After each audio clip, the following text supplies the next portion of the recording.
On May 7th, Mondelez and DE Master Blenders announced their intention to combine their respective coffee businesses into a singular new company called Jacobs Douwe Egberts.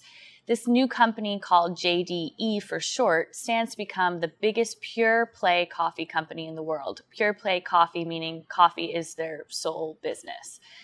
This partnership is not only likely to reshape the competitive landscape of the global coffee market, but is also indicative of the shifting composition of global fast-moving consumer goods companies.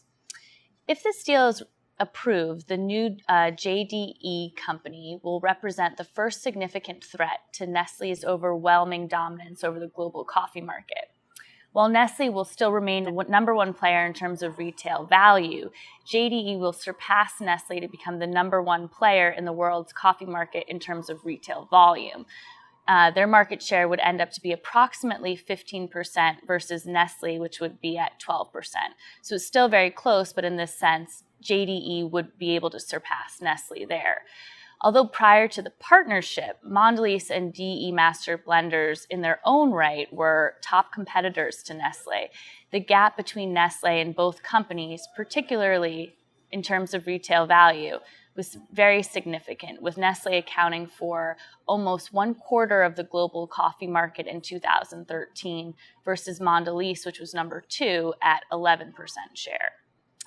The power of this partnership demonstrates the increasing limitations and challenges in creating a singular global brand. Nestle's coffee dominance relies primarily on just 2 coffee brands, Nescafé, which also includes Nescafé Dolce Gusto, a pod system, in addition to Nespresso, the company's high premium coffee pod brand, is becoming more of the exception rather than the rule. So this idea of just having 2 brands that have this much of a global presence and have that much traction.